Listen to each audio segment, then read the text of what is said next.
కడియం శ్రీహరి గారు నిన్నటి వ్యాఖ్యలైతే ఖచ్చితంగా బరిదెగింపే. ఒక చదువుకున్నవాడు మేధావి అని పేరుండి సుదీర్ఘంగా రాజ్యాంగబద్ధ పదవులు అనుభవించి ఇంతటి ఒక పక్కన సుప్రీంకోర్టు 3 నెలల్లో తేల్చమని ఆదేశిస్తే స్పీకర్ నోటీసులు ఇస్తే నేను కాంగ్రెస్ పార్టీలో చేరినా అని బహిరంగ ప్రకటన చేయడంలోని ఆంతర్యమేంటి? బరిదెగింపు కదా. రాజ్యాంగం పట్ల, ప్రజాస్వామ్యం పట్ల, ప్రజాస్వామ్య విలువల పట్ల ఏ సంకేతం ఇస్తున్నావు కడియం శ్రీహరి గారు? ఇదే మీరు ఇచ్చే సమాజానికి సంకేతం. డాక్టర్ అంబేద్కర్ గారు రాసిన రాజ్యాంగం నిత్యం వల్లెవేసే ఈ రేవంత్ రెడ్డి గారు వల్లెవేసే రాజీవ్ గాంధీ గారి ఆధ్వర్యంలో జరిగిన సమయంలో జరిగిన ఫిరాయింపుల నిరోధక చట్టాన్ని తూర్పుపడవడం కదా. ఎన్ని పదవులు అనుభవించావు, ఎంత అధికారం అనుభవించావు అనేది, ఎంత అవకాశం కేసీఆర్ గారు కల్పించారనేది అవన్నీ ఒక భాగమైతే నీ బిడ్డ కూడా టికెట్ ఇస్తే అనౌన్స్మెంట్ చేశాక తిరిగి ఉన్న పలంగా పార్టీ మారి నేను ప్రజల కోసం అభివృద్ధి కోసం పోయినా అంటున్నావు. రైట్, పెద్ద మొగడివే కదా, పెద్ద దమ్మున్న లీడర్వే కదా. మరి ఒక పార్టీ ద్వారా గెలిచి అని చీగొడుతుంటే రాజ్యాంగ విరుద్ధమైన అంశం అయితే మరి ఈ పార్టీ బీఫామ్ మీద గెలిచి ఎందుకు పదవిలు ఉండాలి?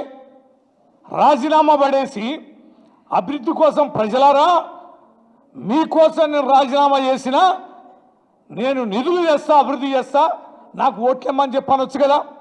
సిగ్గు అనిపించడాలే ఆ రకంగా వ్యాఖ్యలు చేయడానికి. ఎందుకు బ్రతుకు? ఏం ఆదర్శంగా తీసుకోవాలి నిన్ను? ఎంత గొప్ప జిల్లా వరంగల్ జిల్లా, ఉద్యమ జిల్లా, త్యాగాల జిల్లా, వామపక్ష భావాలు కలిగిన జిల్లా.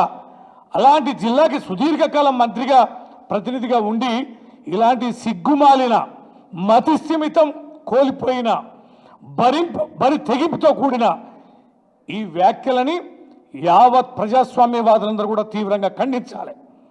ఇలాంటి నేతలు మాట్లాడే నీతులు, నైతికత చాలా గొప్పగా మాట్లాడతారు. వారు ఏదైనా విషయాలు ఉంటే వేదిక మీద ఎంత నైతికతలు ఆయనను చూసి అంత ఆదర్శంగా తీసుకోవాలని వల్లె వేసే మాటలు చూస్తేనైతే చాలా పరిశాలు అనిపిస్తాయి.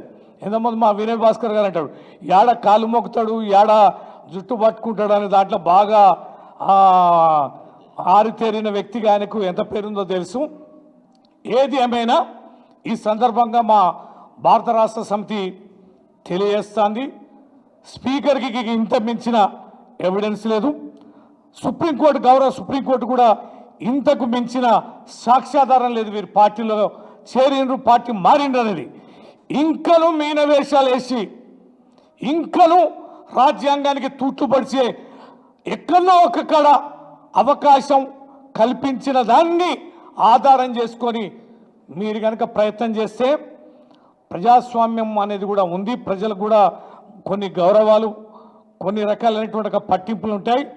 దాంట్లో ఖచ్చితంగా ఈ ప్రభుత్వం పైన ఈ 10 మంది శాసనసభ్యులు రాజీనామా చేసేంత మేరకి ఈ యొక్క మా భారత రాష్ట్ర సమితి పోరాటం చేసి తీరుతుంది.